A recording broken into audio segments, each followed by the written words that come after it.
Tá bom, acho É que tá a gente, meio quando mal. se olha aqui, que a gente vê como a gente tá, né? Oi, oi. Aí, tá ao vivo. Ah, tá ao vivo já. Acho que já. Boa noite. Boa noite. Ainda estamos esperando as pessoas entrarem. Depois que o Leonardo entrar, a gente vê arruma, onde porque aí... fica melhor. Oi, hoje a gente vai receber... Primeiro vou me apresentar. Daniela Roberta, carioca da Mandarina. E eu, paulista da Mandarina. Então, a gente hoje vai receber o Leonardo Sakamoto. Opa, peraí. Opa. Deu? Fato mais retinho. É que ele tá caindo. Tá. A gente tá aqui na Livraria Mandarina, que tá aberta das 10 da manhã às 6 da tarde, todos os dias. Domingo de meio-dia às 6. Domingo de meio-dia às 6. Na Rua Ferreira de Araújo, 373, aqui em Pinheiros. Mas também estamos na internet, na nossa loja online, tem todo o nosso catálogo lá. Também pode comprar pela livrariamandarina.com.br. Ainda fazemos entregas, aliás, fazemos muitas entregas. Mesmo a livraria estando aberta, a gente faz Continuamos. entregas pelo WhatsApp, por e-mail, redes sociais, aqui no Instagram. E falta 1 minuto, daqui a pouco o Léo entra. Bruno, Rafaela, né? Rafaela. Invasões germânicas. Oh my God. Hoje, 11 de setembro, a gente não quer saber de invasão, não. É. Tá quase. Mostrar o livrinho 20, dele. Mostra o 59. livrinho dele. Livro dele, que ele lançou esse ano, Escravidão Contemporânea. Que ele organizou. Ele organizou esse livro, são textos de vários autores bacanas que tem aqui atrás do livro também, o nome dos autores. Quem quiser ver mais de pertinho. Então, e a editora é a... Desculpa. Contexto. A Contexto. Ai, não sei porque eu confundi na hora que eu fui falar. É a editora Contexto. Organizado por ele. Oiê! Oi, Lu! Tudo bom? Quanto tempo? Pretas Letradas. Oi! É o Tarso, eu acho, né? Adone? Não sei. A gente se confunde um pouco com os nomes das Porque pessoas. os nomes também são... Wadjet... Não dá pra entender direito. Caiu. Tem criatividade muito nos nomes. Ele vai, também. ele já não convidou ainda, mas já, quer dizer, a gente Não pediu pra ser não convidado. pediu, a gente ainda não aceitou porque ele tá chegando. Eu mesmo, tudo bem? Acertei, tá vendo? Tá certo. A gente Dedrosa. tem muitos sobrenomes, né? Às vezes faz confusão nos nomes. Sobrenomes é mais rápido. Isadorismos. Amadorismo, isadorismos. Aqui o livro. Editora Contexto. Ali. A UAD, Gestão de Conflitos. É a Dora, vizinha de vocês. Oi, Dora. Oi! Dea! Bem-vindos! Uma noite de sexta-feira, 11 de setembro. 11 de setembro, calor em São Paulo, em pleno inverno. Flávia Reis. Oi! Oi! Lucinha, minha amiga Lucinha, lá do Rio. Dea! Oiê! Bem-vindas, Um bem-vindos! coraçãozinho laranja bonitinho, parece uma tangerina. Eu sempre ponho esse, adoro. Adoro, combinando com a nossa tangerininha. Eu ponho Da a tangerininha mandarina. e o coraçãozinho. Agora já virou tangerininha e coraçãozinho. Gente, eu nunca vi você me mandando coraçãozinho laranja. Não é pra você, é pra eles, pros clientes. Tá. Pensei que era pra mim. Pensei que era pra todo mundo. Nosso coração é vermelho. O nosso coração é vermelho. Lucinha. É a Lúcia, minha amiga do Foi Rio. proposital, olha lá. Pensou. Coração É tangerina. uma pessoa de marketing. Coração e muito tangerina. amorosa. Leopoldo. Fafá. Tatá. Ah, Daniela. Fafá e Tatá tá ali. Ela não enxerga bem, gente. Ainda mais de noite, assim. É que aqui tá com pouca luz. Aham. Nossa, você tá lendo o Tatá ali, não tá Tô, vendo? tô. Não, sabe o que eu achei? Eu achei que era a Fafá, sabe? Entendi, Foi porque a rápido. Fafá veio aqui Fafá veio hoje. aqui hoje, gente, por isso. Fafá é nossa professora de astrologia. Psicóloga com o pezinho no marketing Boa, digital. marketing digital, boa. Ó o Léo, ó o Léo, Léo, Léo, peraí, Léo. Peraí que a gente já vai. Visualizar. Transmitir ao vivo. É isso, Tá indo, tá certo. tá chegando. Sempre vejo aqui no Insta mesmo. Foi? Entrou! Oi! Olá, tudo bem? Tudo Oi, bem? Leonardo, tudo bom? Vocês me ouvem ou não? Sim, sim. Ah, que bom. Tá ótimo. A Tá imagem tá um ouvindo? pouco craquelada, mas tá legal. Tá Ah, legal, é? tá legal. Tava meio tremida a imagem, mas tá... agora ficou boa. Ah, tá. Deixa eu só ajustar um pouco aqui a quebra. Tá, acho que aqui agora tá bom. Acho que ficou bom, né? Tira daqui, Dani. Já vai sair. Apresenta o Léo, você, então. Vamos, E aí, tudo bom? Tudo bem? Tudo bem, e você? Saindo tava dando aula até agora lá na PUC. Você Agora, lá não, falou, você aqui, né? falou. Então, É isso que eu ia falar, aqui loucura. na PUC, né? Porque em casa, né? Aí tem que ser em casa mesmo. A correria, na verdade, sai de um lugar para o outro, por isso você dobra o trabalho, né? Porque cabe mais. Sim, é verdade. Isso é um bom ponto. As pessoas estão trabalhando mais. E as aulas ainda não dá para saber, né? Quando a PUC vai voltar. Olha, aula a gente está dando normalmente. Inclusive, eu estou dando acho que mais aula agora do que eu dava antes por conta da pandemia. Aula presencial, eu acredito que deve voltar no ano que vem só. No Eu máximo também. volta alguma coisa laboratorial esse ano, mas eu não acho, porque é muita coisa, né? Eu acho que é muita coisa para pensar, como resolver, como colocar, que aluno vai entrar, como é que vai dividir, essa coisa de ficar um terço, um terço. Eu acho que vai ficar para o ano que vem só. É. E tem também toda a tecnologia, né? Porque vai ter gente que vai querer ter online e gente presencial. Muito difícil manter os dois, né? Tem muita gente que está com medo, na verdade, de voltar, né? Então, Sim. quem tiver com medo de voltar é complicado, na verdade, também forçar que a pessoa volte, porque se a pessoa se contaminar, faz o quê? E para professor também é complicado. Como é que você vai dar aula presencial e online, né? A dinâmica é diferente. Não é diferente, mas até daria, até porque quando fala-se que os professores estão dando aula com metodologia à distância, isso não é bem verdade, porque metodologia de EAD, de educação à distância, é uma metodologia específica, tem que ter treinamento, então, e os professores caíram totalmente de paraquedas nesse processo, os alunos caíram de paraquedas nesse processo, então, na verdade, está sendo um grande experimento, digamos, né? Bom, Então, eu vou te apresentar. Agora a gente estava aqui começando o papo para as pessoas irem chegando. bem-vindo a todos. Bem-vindos. Já temos bastante gente. E a gente vai falar com o Leonardo Sakamoto hoje sobre esse livro também, né? E sobre o que mais a gente quiser falar com ele.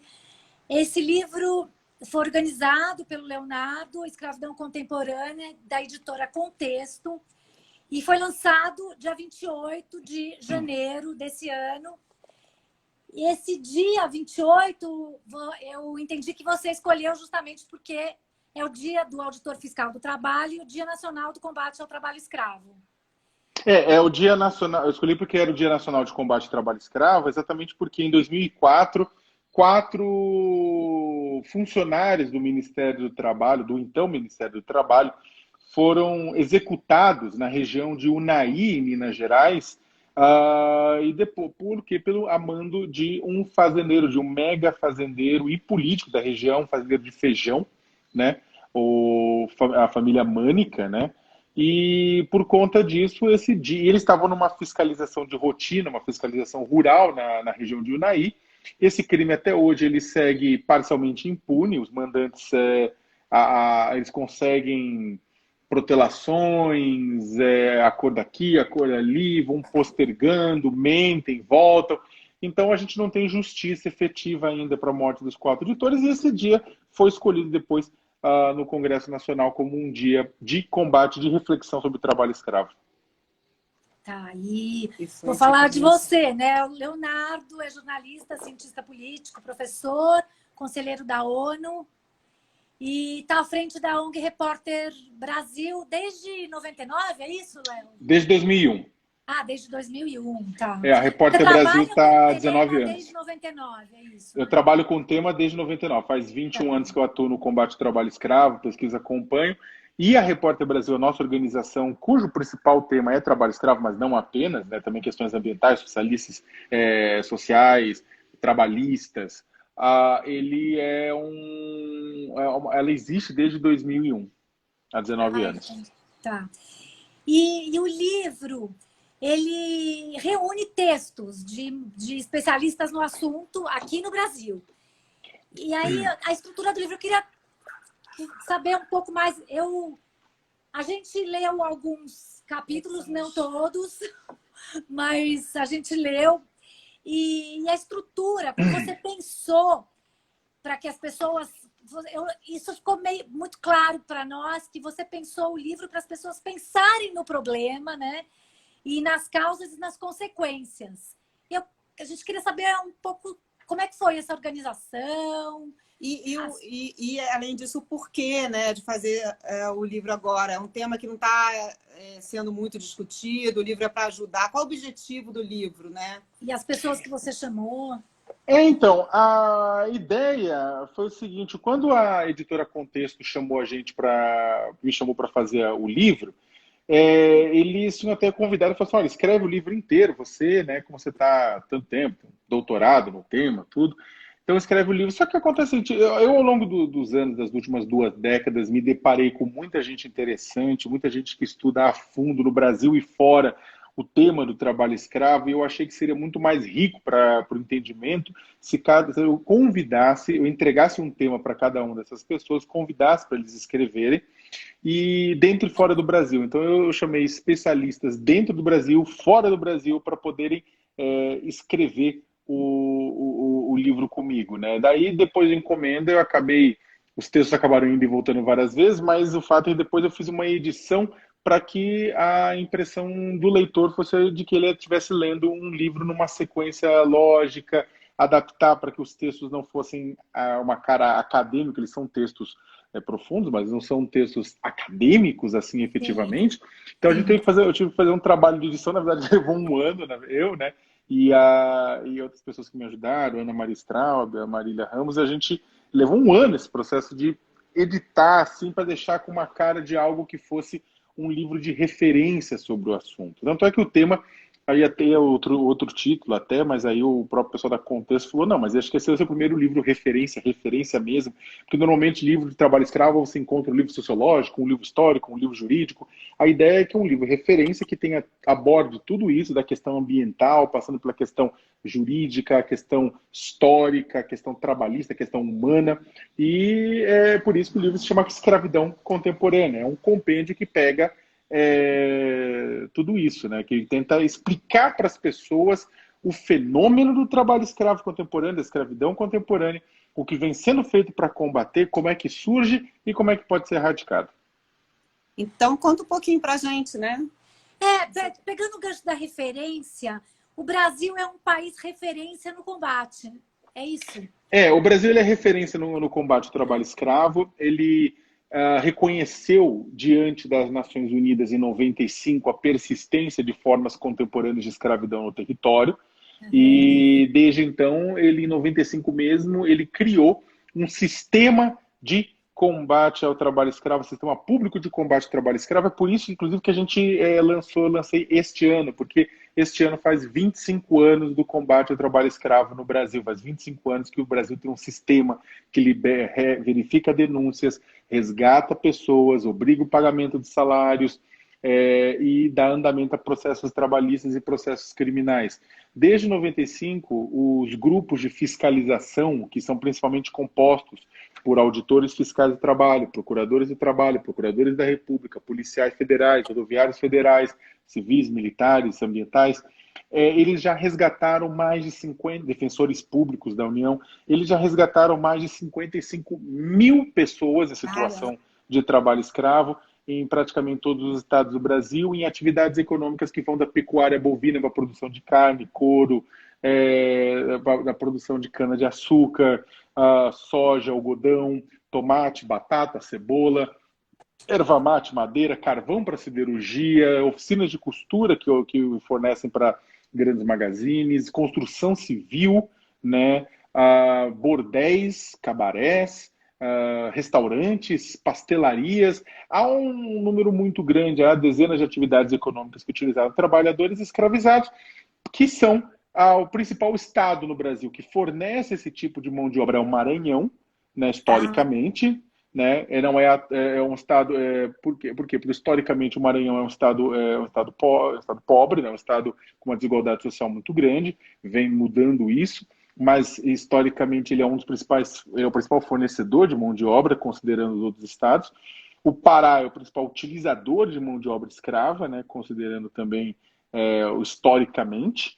E na questão urbana, São Paulo, o município de São Paulo, é claro que ele é vencedor, tanto por uma questão de construção civil, quanto por uma questão de oficinas de costura e outros processos. Agora, infelizmente, né, e aí para finalizar acho que essa coisa inicial, o trabalho escravo ele não está desconectado de outros processos.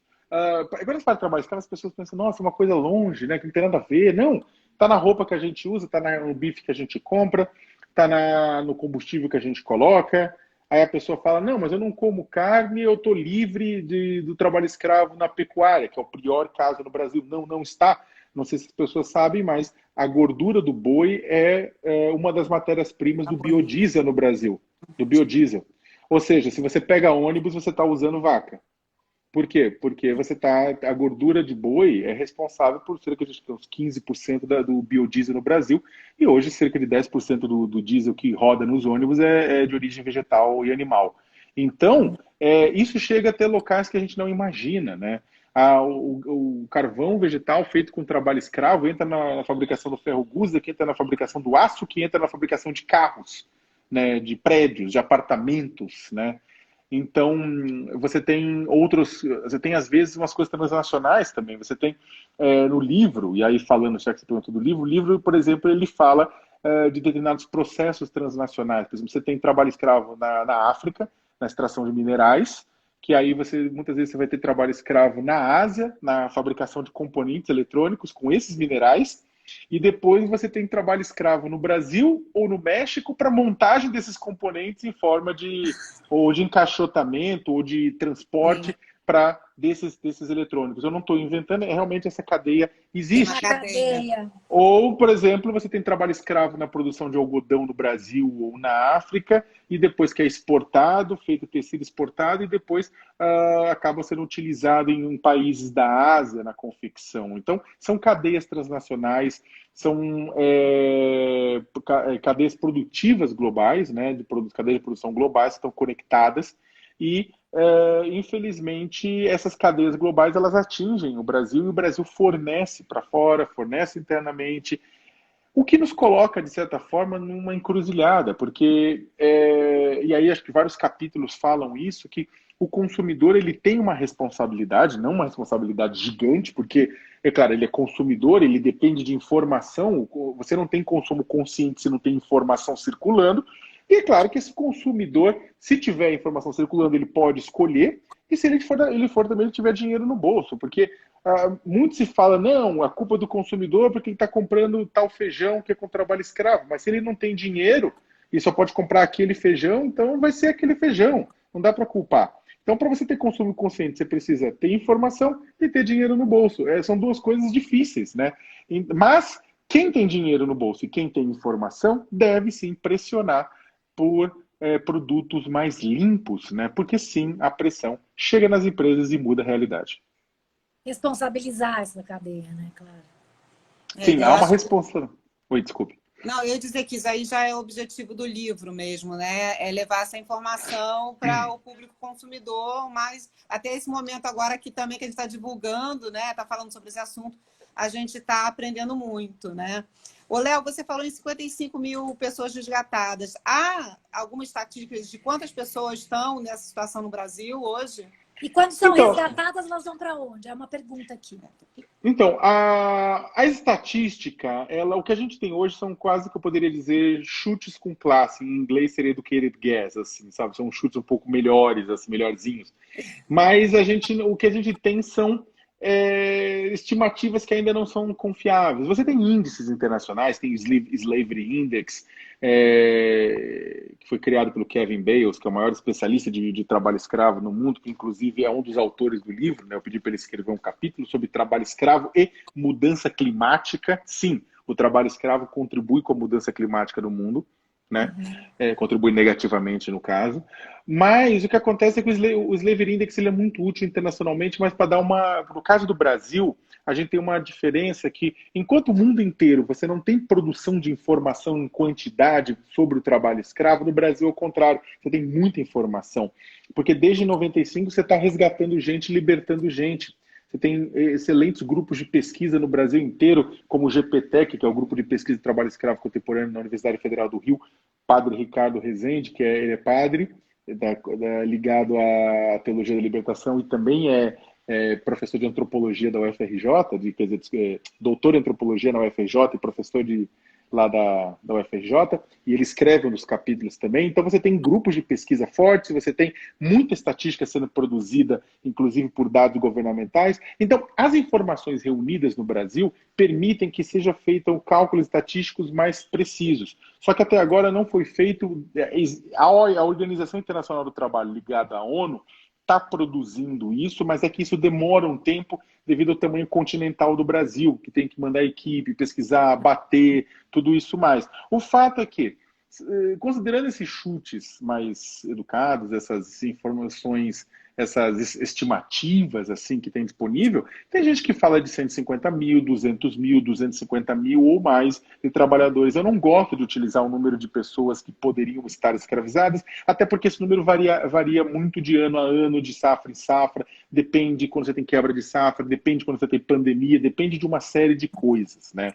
Então, o que acontece é que a gente prefere, no combate ao trabalho escravo, não trabalhar com números de estimativa, dessas estimativas que ainda demandariam um pouco mais de precisão, mas o que a gente prefere é trabalhar com os dados dos libertados. E acredite, a gente sabe-se de onde eles saem, para onde eles vão, a gente tem redes, mapeamentos, municípios que fornecem gente, que escravizam gente, municípios que nasce gente que é escravizado, tem muito disso. Sabemos a cor da pele de quem é escravizado, que, pasmem, é negra, óbvio, porque muito disso é por conta... A gente tem...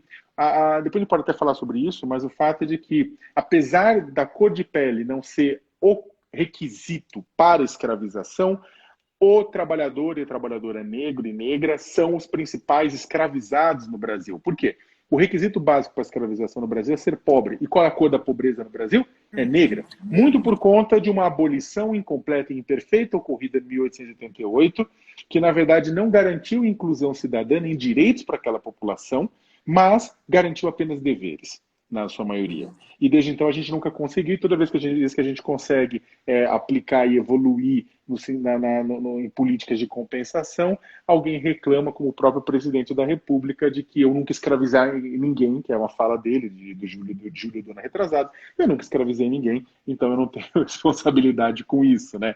Então, por conta exatamente disso, escravizados continuam sendo, na sua maioria, eminentemente pessoas negras e não pessoas brancas. Agora, sabemos que são negros, sabemos que saem do Maranhão, sabemos os municípios que saem, sabemos que saem da Bahia, do Maranhão, sabemos do Piauí, do Pernambuco, do Mato Grosso, que são escravizados no Pará, no Mato Grosso, em São Paulo, sabemos que saem do altiplano boliviano, sabemos que saem do Haiti, sabemos que saem do Senegal, sabemos que saem do Paraguai e do Peru, né? Sabemos que vão... Haitianos são libertados da Constituição Civil, bolivianos, paraguaios são libertados em oficinas de costura. Sabemos de tudo isso, por quê? Porque a quantidade de dados é muito grande. Ah, e a SAB não faz nada? Como eu falei, tem um sistema que atua no combate ao trabalho escravo, que, como vocês podem imaginar, está sob constante ataque. Ah, ataque surgiu durante a era Bolsonaro? Infelizmente não. Ataque desde sempre. Porque a bancada ruralista no Congresso Nacional, ou grupos de lobby que defendem interesses de construtoras ou de outros grupos, estão aí também desde sempre. O que acontece aqui, você perguntou com relação ao que acontece com o libertado, e aí eu vou falar como é que a pessoa é libertada, que acho que é importante, Sim. para conectar com o que eu estou falando para vocês entenderem. Quando em 95 é criado o sistema de combate ao trabalho escravo, o que é feito? O Ministério do Trabalho passa a centralizar o recebimento de denúncias, né? E aí grupos coordenados pelo Ministério do Trabalho, mas com procuradores, com policiais, vão e checam essas denúncias de forma reservada, discreta, sigilosa. Antes você não tinha essa coisa centralizada, então muitas vezes havia uma denúncia, quando chegava lá os trabalhadores tinham sido retirados do seu local de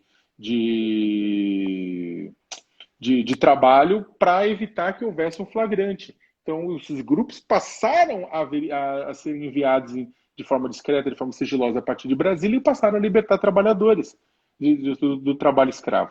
E aí, isso começou inicialmente na região de fronteira agrícola da Amazônia, porque a principal denunciante durante muito tempo foi a Comissão Pastoral da Terra, ligada à Conferência Nacional dos Bispos do Brasil, que tem uma história muito antiga de combate ao trabalho escravo. Vamos bem lembrar que Dom Pedro Casaldáliga, né, que foi um ícone dos direitos humanos na Amazônia, que faleceu recentemente, né, e ele foi a primeira pessoa a fazer, em 1970, uma denúncia internacional de trabalho escravo, do trabalho escravo na Amazônia. Uma carta episcopal, né? Exatamente, que rodou o mundo e o mundo passou a olhar aquilo, entender aquilo do que estava acontecendo. Por quê? Porque o trabalho escravo durante a ditadura militar era feito, inclusive, com anuência, não é que os militares falavam, vai lá escraviza, mas com anuência, com, sabe, a permissão, né, com as vistas grossas do governo naquela época. Então, o que acontece? A Comissão Pastoral da Terra atuou desde aquele momento, o próprio Ricardo Rezende, Xavier Plassat, Frei Henri de Rosiers, Dom Tomás Balduino, como eu falei já, Pedro Casaldáliga, todos eles atuaram no combate ao trabalho escravo durante os anos, denunciaram junto com sindicalistas que deram a vida por isso. Tivemos uma série de assassinatos no sindicato de Rio Maria, no sul do Pará, entre tantos outros também, ao longo dos anos, morte do padre Josimo, entre tantos outros também, que é aquela coisa, por mais que você vai lá e vai ver que a morte foi fundiária, você vai ver que tinha também questão de trabalho escravo junto. Então o que acontece? Durante muitos anos, a sociedade civil, sindicatos, igreja denunciaram, e aí o governo reconheceu a existência e passou a checar essas denúncias. Então, inicialmente, o cordão daquele arco do desmatamento que começa em Rondônia, passa pelo Mato Grosso, Pará, Tocantins, Maranhão, foi o eixo inicial do combate ao trabalho escravo, que depois evoluiu. Cerrado, Pantanal, grandes cidades, porque as pessoas começaram a ver que o problema não era só lá na Amazônia, né? Eram em outros lugares também. E aí você vai pegar o que acontece? Quando você tem essa equipe chega no local, ela verifica a denúncia, verifica se há condições análogas a de escravo, condições de trabalho escravo. Se há essas condições, se elas existem, esses trabalhadores são resgatados, são retirados de lá, é obrigado o pagamento de direitos trabalhistas, de salários atrasados para eles, e se eles quiserem, também pago, é obrigado o pagamento do transporte de retorno para casa e do hotel enquanto esse retorno não acontece. E o que acontece é que os funcionários públicos, servidores públicos envolvidos, eles podem obrigar, pedem para a justiça, bloquear bem se necessário for. Isso, como vocês podem imaginar, irrita muita gente. Né? Por exemplo, anos atrás, eu já participei de muitos resgates, já acompanhei muitas libertações, dezenas de libertações. A primeira foi em 2001. Posso até contar umas histórias depois, mas eu lembrei de uma, especialmente, que, por exemplo, eu já fui processado por uma juíza que eu relatei um resgate de trabalhadores que estava acontecendo numa fazenda de cana, inclusive indígenas, né, que estavam trabalhando, e aí a fazenda de cana estava num momento que a cana tem um momento certo de cortar para não perder a quantidade de açúcar, e por isso o álcool ser melhor, o açúcar ser melhor. E aí houve o resgate, a empresa entrou na justiça e pediu para juíza para cancelar o resgate e obrigar os trabalhadores a voltarem. E a juíza cancelou o resgate e falou: quem quiser ir embora, vai embora, mas não vai ter esses benefícios assim que o governo ia garantir. E aí o pessoal falou: então eu vou ficar aqui mesmo sendo explorado, porque depois eu vou conseguir. E aí Eu denunciei essa situação, mostrei, fiz a matéria denunciando. Isso acabou sendo revertido, né? Subiu, e essa matéria, inclusive, ajudou no processo, tudo. E aí a juíza ficou muito brava e me processou, né? E exatamente.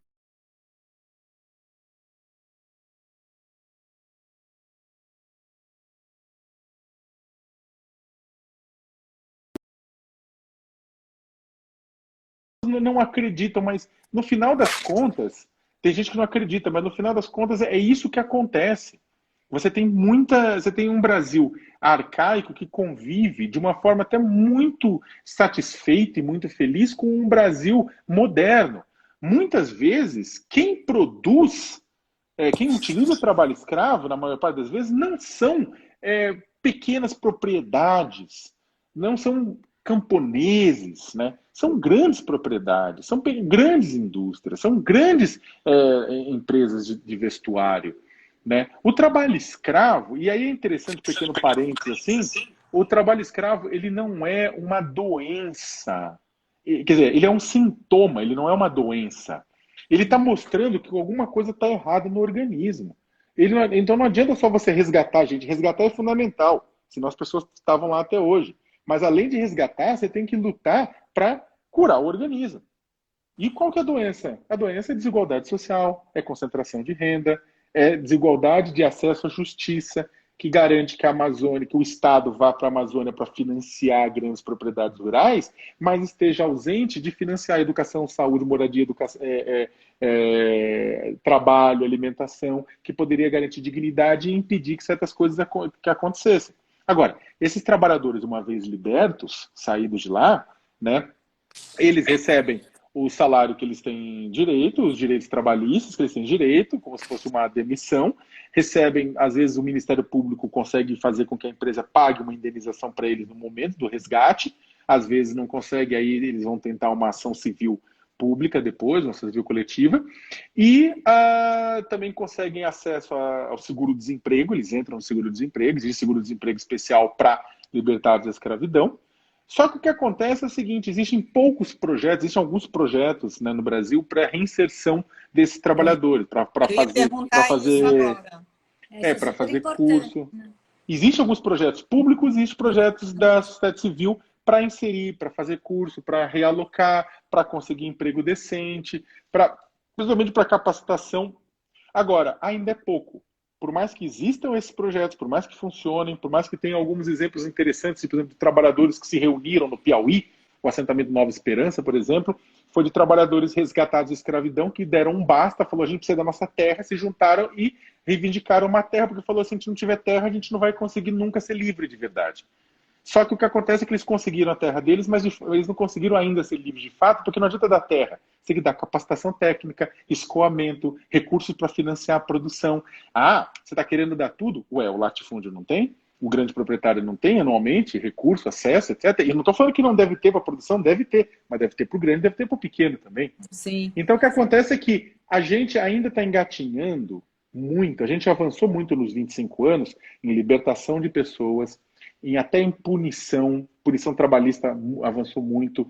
Por exemplo, você teve condenações gigantes, teve um acordo de 30 milhões de reais pagos pela Odebrecht, através de um acordo feito com o Ministério Público do Trabalho do interior de São Paulo, porque a Odebrecht escravizou brasileiros em Angola.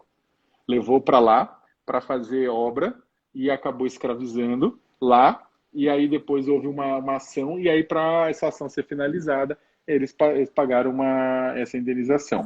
Outras, você já teve indenização pago pela OAS, pela construtora, também por trabalho escravo, porque a OAS foi responsabilizada por trabalho escravo em várias obras, entre elas obras de aeroportos. Então o que acontece é que existe avanço por aí, avanço criminal é um pouco mais, existe, mas é um pouco mais difícil, depende do juiz, depende de procuradores. No Pará isso avançou bastante, em outros lugares não, mas depende muito de quem pega, porque tem gente que usa trabalho escravo 1, 2, 3, 4, 5 vezes e não é preso, e tem gente que usa e é preso.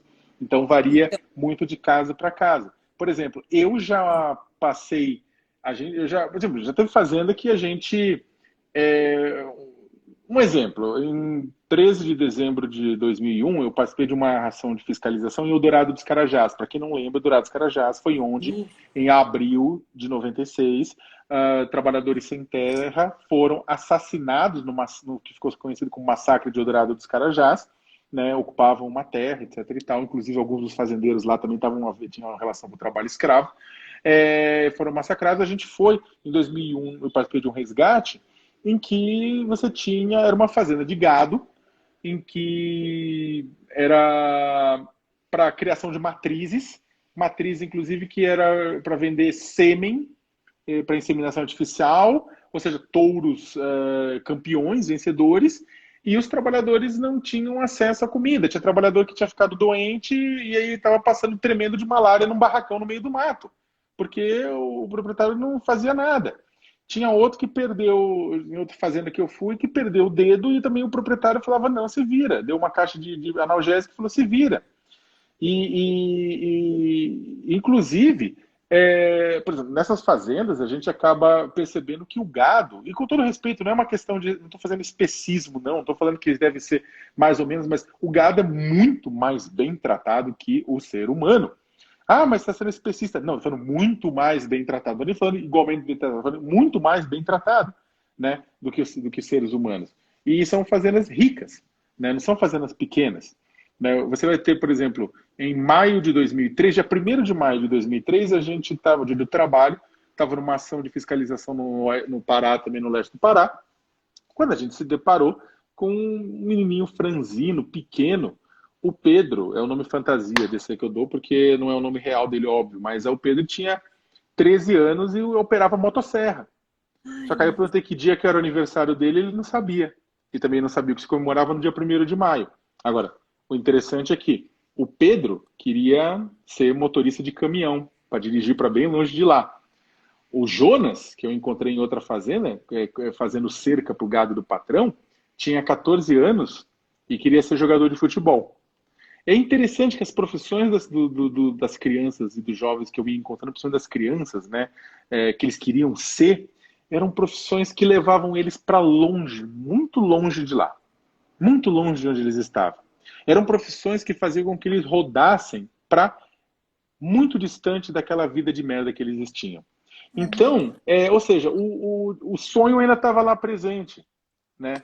Então, infelizmente eu encontrei crianças e jovens, apesar de não serem maioria, a maioria das pessoas escravizadas no Brasil tem entre 18 e 44 anos, né?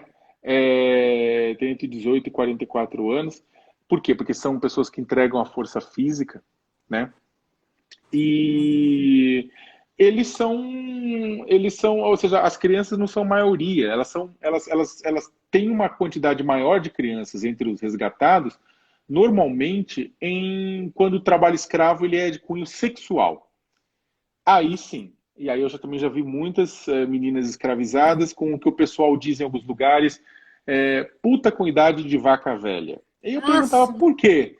Porque a vaca fica velha com 10 anos, com 12 anos. Ai, que coisa horrível, meu Deus. Então as meninas obrigadas a se prostituir, etc e tal, com essa idade, fazendo programa em boleia de caminhão por 10, 12 reais, sabe? Perguntando pra gente, parando em determinados lugares, aí a pessoa fala, não quer um programa, não quer não sei o que lá, e a menina magrinha, franzina, descalça, aí você dá, tipo, 50 reais para ela comer, vai comer, minha filha, sai daí, pelo amor de Deus, né? Você sabe que não faz diferença nenhuma nisso, na questão individual, só que o grande problema, aí isso na verdade eu estou contando também, porque parênteses, é muito louco, né? Porque aí quando a gente ouve o presidente da República dizer que o trabalho engrandece a criança, né? O trabalho ilumina a criança, ajuda, é uma coisa que até choca.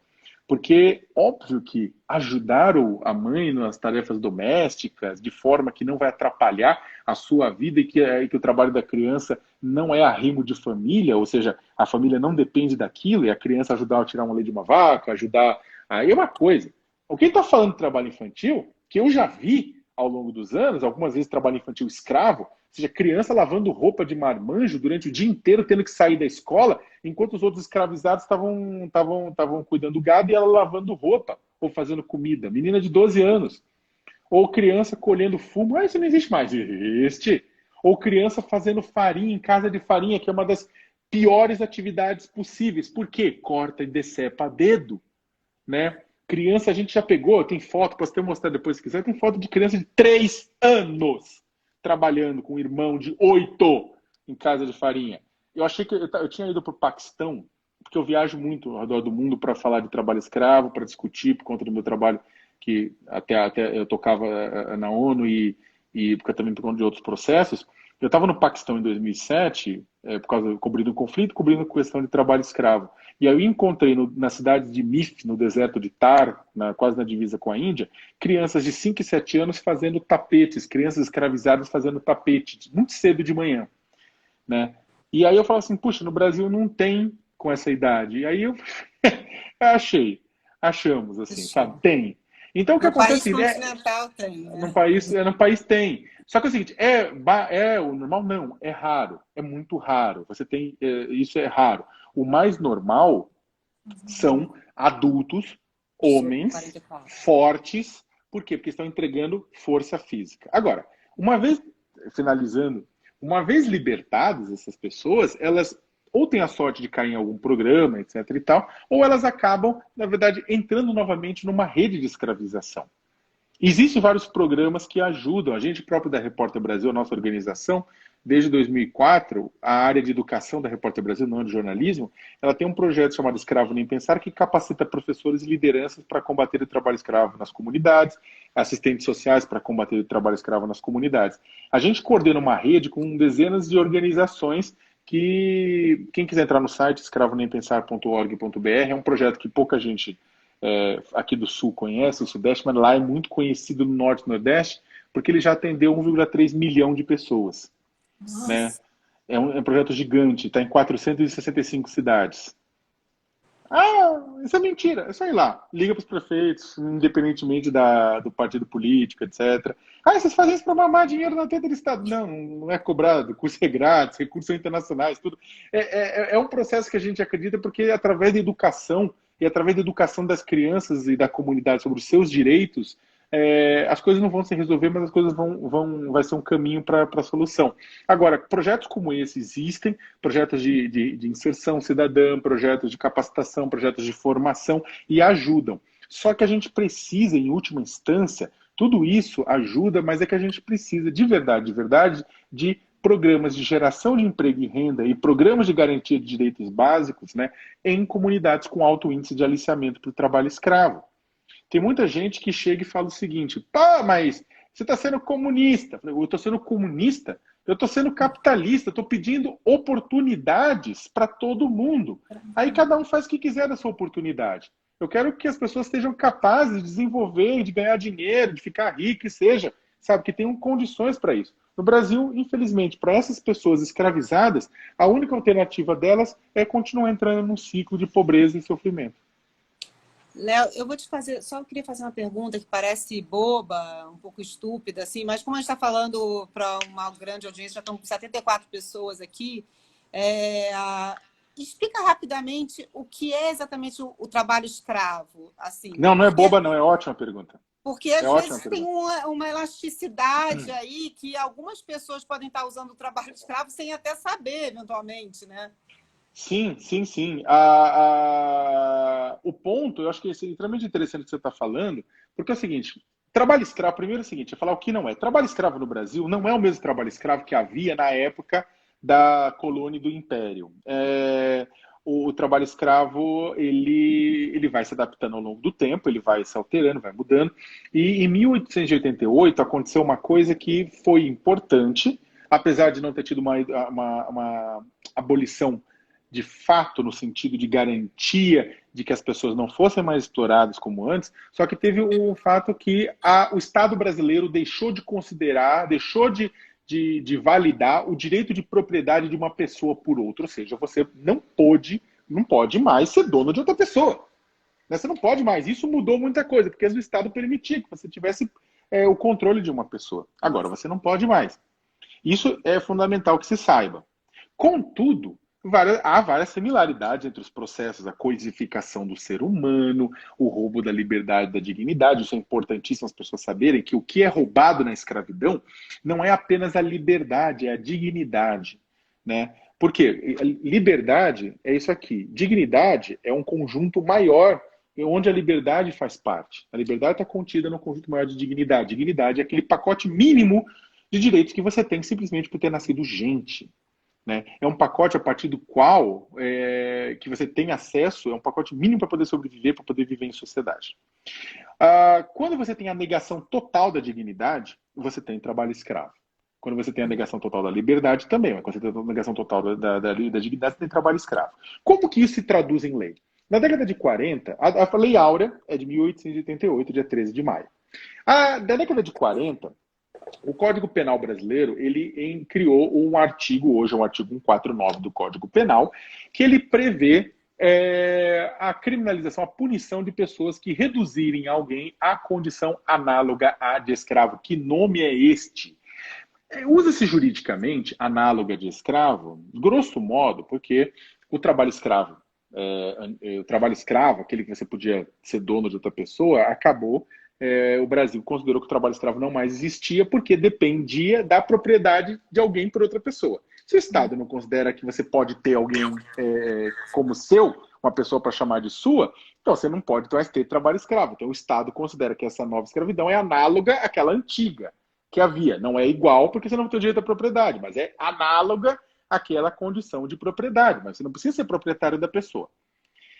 O artigo 149 do Código Penal, ele foi reformado em 2003, tudo para ficar um pouco mais claro, e ele prevê 4 condições em que você tem trabalho escravo, 4 elementos que configuram isoladamente ou com outros o trabalho escravo. Quais são eles? Primeiro, o cerceamento de liberdade, trabalho forçado, ou seja, você ser obrigado a continuar no trabalho, ficar no trabalho para o qual você não se dispôs ou para o qual você foi enganado, né? E aí você é preso através de fraude, de mentiras, de isolamento geográfico, de retenção de documentos, de retenção de salário, de uma série de elementos, de outras fraudes, de ameaças de morte, de assédios duros, de morte mesmo. Você tem, vez ou outra, você teve a fiscalização exumando cadáveres de trabalhadores que tentaram fugir, foram assassinados de fazendas, né?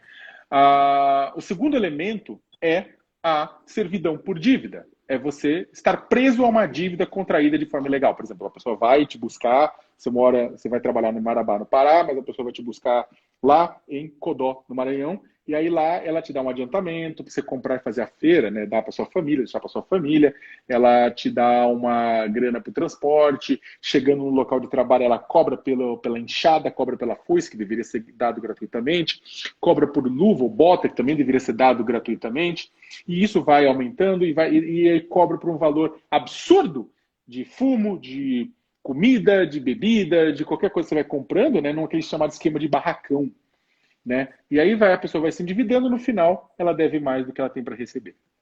Terceiro elemento, esses 2 elementos têm a ver com a dignidade, com a liberdade. Tem 2 elementos bastante ligados com dignidade, que um é as condições degradantes de trabalho.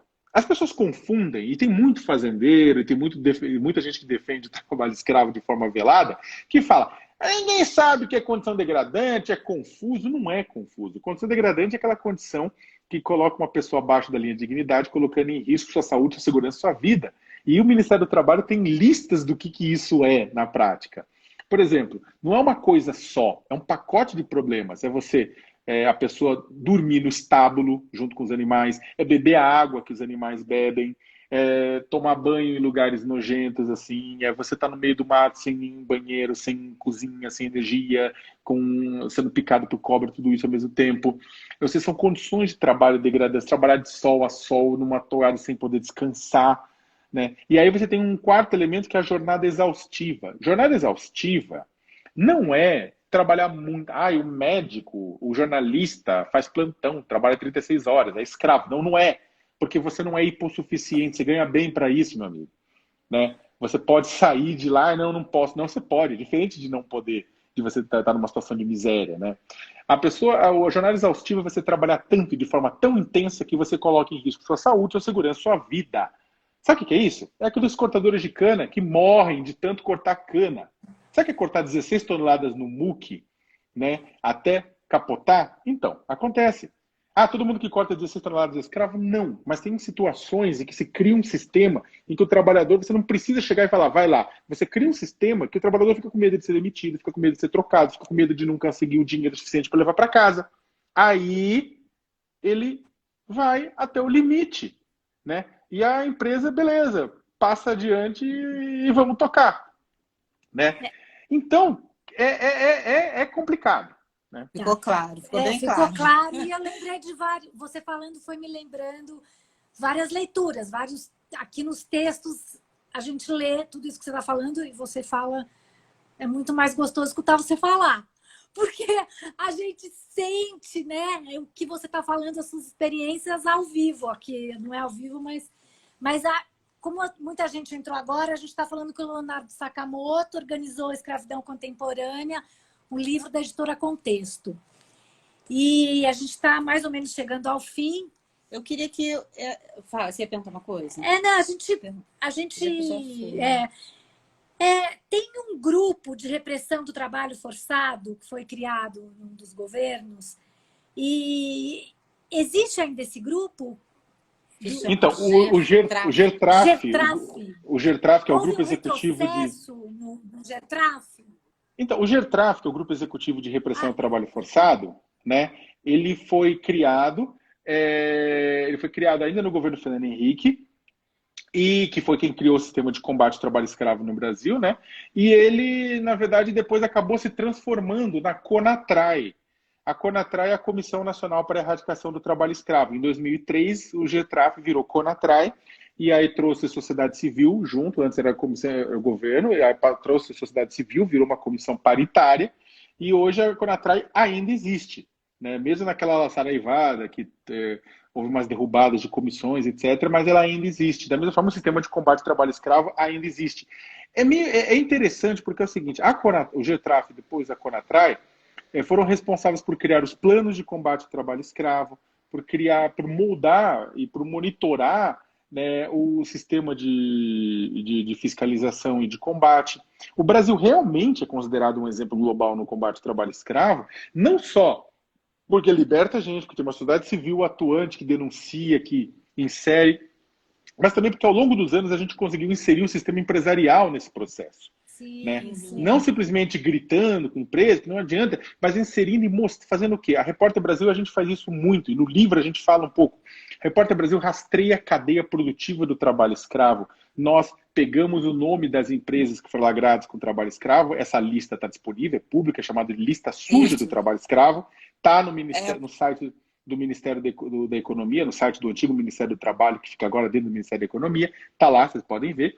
A lista a gente rastreia desde 2003 a lista suja e identifica para onde vão os produtos com trabalho escravo dentro e fora do Brasil. Junto com o Instituto Ethos, com a Organização Internacional do Trabalho, agora, uns anos agora com o Impacto, que é o Instituto do Pacto Nacional pela Erradicação do Trabalho Escravo, que a gente ajudou a criar, você tem uma promoção de diálogo com empresas que passaram a adotar compromissos de combater o trabalho escravo. As pessoas não sabem, mas, por exemplo, quando no dia 31 de dezembro de 2009 a Cosan, que é a maior empresa de açúcar e álcool do mundo, uma das maiores, entrou na lista suja, na semana seguinte o Walmart e Carrefour cortaram açúcar União e da barra delas. E depois postos de gasolina pararam quer dizer, Petrobras, né? Começou a ter um monte de bloqueios. O BNDES bloqueou também crédito. A empresa caiu mais de 5% na Bolsa de São Paulo e 3,5% em Nova York. Quando a MRV Engenharia também entrou na lista suja, também teve queda na Bolsa de São Paulo. Quando a Zara foi flagrada com trabalho escravo no Brasil, ela caiu na Bolsa de Madrid, porque a repercussão foi muito grande. Ou seja, estamos conectados globalmente pelo trabalho escravo. E se o capital é livre para financiar ao redor do mundo, esse capital tem que ser, ele não pode ser, quer dizer, se ele financia, se ele roda ao redor do mundo financiando, ele precisa também adotar comportamentos responsáveis. E a gente tem atuado nisso. Um dos meus trabalhos na ONU é exatamente atuar junto com o setor financeiro e o setor bancário para criar a gente criou modelos de atuação do sistema bancário e financeiro para que eles sigam e possam atuar e pressionar para garantir que não tenha trabalho escravo. Os investidores possam fazer isso, eles estão fazendo. No Brasil, você tem grandes empresas que estão cortando trabalho escravo, mesmo os frigoríficos, que têm 1 milhão de problemas, e 1 milhão mesmo, já vão mudando, já vão mexendo. As coisas estão bem? Não, mas há mudanças. Bancos começam a desfinanciar também processos, tirar dinheiro, mercados, grandes empresas. Por quê? Porque elas são boazinhas? Não, porque isso se chama risco. Isso é muito interessante, porque anos atrás, aí para finalizar, anos atrás eu estava no Congresso Nacional, tinha sido convidado a falar sobre o trabalho escravo, e aí um deputado falou, não, Sakamoto, eu queria que você falasse um pouco sobre essa questão comunista da lista suja, não sei o que lá, e dessas coisas de rastreamento de cadeia, né? Aí eu falei, desculpa, mas não há nada mais capitalista do que você prover a sociedade com informação para que empresas possam fazer seu gerenciamento de risco. Ou você prefere o quê? Prefere uma caixa preta em que ninguém saiba o que está acontecendo e que o consumidor e a consumidora, as empresas, não possam tomar decisões por conta de empresas que mentem. Aí o cara foi embora, claro. Né? O deputado saiu da sala. Mas eu falei, é o contrário. Isso que é muito interessante, isso que tem muita empresa que fica brava, porque você acaba jogando o jogo no terreno delas também. E fala o seguinte, ok, eu não estou pedindo a revolução, né? Não estou sugerindo aqui a revolução, estou sugerindo uma coisa muito simples, que vocês utilizem-se dessa informação. Por quê? Porque não vai ser mais aceito no século XXI escravos e desmatamento. Não vai ser mais aceito. Então vocês podem continuar, mas vocês vão perder dinheiro com investidores e com compradores. E isso funciona? Tem funcionado. Aos poucos, mas tem funcionado. Tem um aplicativo, né? Que a gente estava conversando sobre, eu e a Roberta, parceria com a Fashion Revolution, app Moda Livre. E também queria que você falasse, até para ajudar quem está assistindo, se a gente quiser fazer alguma denúncia. Para onde? Então, quais são os canais de denúncia? Então, primeiro que é o seguinte, a gente faz, desde 2006, a Repórter Brasil faz o Moda Livre, 2006, 2011, desculpa. É que tem tanto projeto que acaba me confundindo. A gente tem jornalismo, aqui, pesquisa... Ó, primeira versão foi em 2013. O app. O app. É 2012 para 2013, que a gente lançou no Natal. E aí é isso mesmo. Aí o que acontece é que é um aplicativo em que a gente pega mais de 100 marcas de roupas e mostra o que essas empresas vêm fazendo para combater o trabalho escravo nas suas cadeias de valor, mas também a gente mostra se foi encontrado problema, se foi encontrado o que aconteceu, a empresa mudou, porque ninguém está querendo punir para sempre, mas mudou, alterou. A gente manda um questionário para as empresas que elas preenchem e depois a gente checa se esse questionário é verdade ou não, pede provas, checa, muda, faz um negócio de notas e oferece. Aí é muito interessante, porque as pessoas falam, mas isso faz diferença? Faz, porque a gente está atingindo um público que gosta de moda e que faz pressão. Então, a gente tem relatos, eu mesmo fui dar palestra de um dia desse, de tal, e uma pessoa chegou e levantou a mão, eu sou uma das pessoas que já fez isso, que é o quê? Principalmente meninas, jovens consumidoras, pegam o aplicativo, chegam na loja e falam assim, eu gosto da loja de vocês, mas vocês estão mal pontuados aqui, ó, vocês foram flagrados com trabalho escravo, vocês foram isso, então eu não vou comprar de vocês até vocês fazerem algo. Isso a filha sobe. De 20 anos já fez isso. Isso sobe até o CEO da empresa. Sabe que a gente sabe disso? Porque aí a gente é processado. Aí tem processo muito louco. Aí vai ser processar vocês. Por quê? Porque vocês estão falando que a gente foi flagrado com trabalho escravo ou estão falando que a gente não respondeu o questionário? Vocês responderam o questionário? Não, a gente não quer. Vocês foram flagrados? Fomos. E aí? Mas isso está nos causando problema. Eu falei assim, bem-vindos! Isso é o admirável mundo novo. Não é aceitável no século XXI uma empresa que nega transparência. Negar a transparência... Vem cá. Aí o pessoal fala assim, as pessoas, na verdade, ficam enchendo a boca para falar, votar, eu voto consciente, eu voto consciente. Você compra de forma consciente. Se você tem informação e dinheiro, você tem que comprar de forma consciente. O aplicativo vem para ajudar você a votar na forma correta como um produto pode ser feito. Agora, boicotar! Lembrando que é o seguinte, o boicote ele funciona muito nesse momento inicial. Por quê? Porque depois as pessoas desistem, esquecem e tal. Mas depois que as coisas acontecem, depois de um resgate, uma libertação, de uma coisa que entra na mídia, essa pressão tem que chegar nas empresas. Eu não vou ficar pedindo para as pessoas boicotarem para sempre, porque as pessoas têm outros problemas, têm outras coisas, né? Mas lembre-se, aconteceu um problema, faz a pressão. Isso funciona e funciona demais. Com isso, por exemplo, celulares, vários celulares de várias marcas, todas as marcas que você gosta, que são fabricadas na China, na prática, em Taiwan, vão mudando, está tendo mudanças, porque realmente que o consumidor vai pressionando. Sim, muito bom. Muito obrigada, muito obrigada. Foi uma aula. Eu posso... Oi. Eu só queria fazer... A gente ainda tem, acho que, 3 minutos. 3 minutos. Então, eu vou fazer uma pergunta aqui que uma pessoa perguntou sobre as empregadas domésticas, né? A gente sabe que aqui, uns anos atrás, ganharam vários direitos, né, trabalhistas, mas ainda há, talvez em São Paulo menos, mas no Brasil todo, há muitas em situação também de trabalho em troca de um quartinho. Encontraram outro dia uma aqui do lado. Encontraram já uma aqui, saiu no jornal e tal. Então, assim, trazendo um pouco para a zona urbana, só para a gente finalizar, que a gente ainda tem mais um pouquinho, vou aproveitar de você. Então, o trabalho doméstico, e ao redor do mundo, ele é uma das principais incidências de trabalho escravo. Por exemplo, no Haiti, você tem uma situação chamada que é o reste avec, que em francês que é ficar com, né, tudo, que é exatamente isso, é aquela coisa do Brasil será pegar para criar. Porque no Brasil, muitas vezes, as pessoas, isso faz parte quase do imaginário, e fala assim, não, mas eu peguei para criar, essa aí, ela vem de uma pessoa do interior, faz parte da família, mas a pessoa trabalha e não tem direito. Eu não estou falando que todo mundo que vem trabalhar na casa da pessoa é uma situação de trabalho escravo, mas sim, você tem trabalho doméstico que brota nesse processo.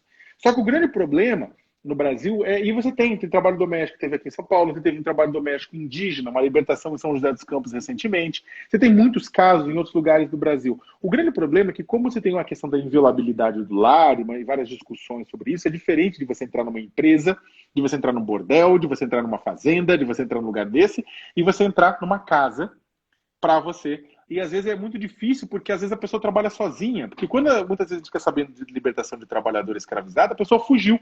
E aí avisou para os outros colegas serem libertados. E a pessoa que está sozinha é mais difícil. Então a gente conta com isso, que as pessoas denunciem. E falando de denúncia, lugar para denúncia, telefone do Ministério do Trabalho, liguem para o Ministério do Trabalho, para a superintendência do Ministério do Trabalho lá na sua cidade, no seu estado, liguem para o Ministério Público do Trabalho, né? Liguem para o... Eu acho que é o Disque 100. 100 é um DISC também, é um número que é utilizado para denúncias de trabalho escravo, que vocês podem fazer essa denúncia. Agora, melhor se puderem, que o Ministério Público do Trabalho é mais fácil. Estou vendo que o tempo está acabando, e acho que deve cair de repente, né? Mas eu queria agradecer... O nome do app é app Moda Livre. É Moda Livre. E eu queria, na verdade, agradecer muitíssimo, na verdade, o apoio, né? Tipo, a live aqui, pedir para todo mundo, falar assim, gente, comprem o livro, ele é legal, não estou fazendo propaganda porque ele é chato, não, porque vale a pena, é um livro que vale bem a pena mesmo. E comprem na Mandarina, né? Visitem, a livraria é super fofa, super legal. E não se esqueça que é o seguinte, a gente tem uma responsabilidade nisso. A gente está conectado realmente com o trabalho escravo através de consumo, principalmente se está assistindo essa live agora, você provavelmente pode, na verdade, ter acesso à informação. Então, tenha informação e combata o trabalho escravo onde for possível. Obrigada, muito obrigada, Léo. Obrigada. Tchau a todos. Boa noite. Tchau. Boa noite. Obrigada. Tchau, tchau. Tchau.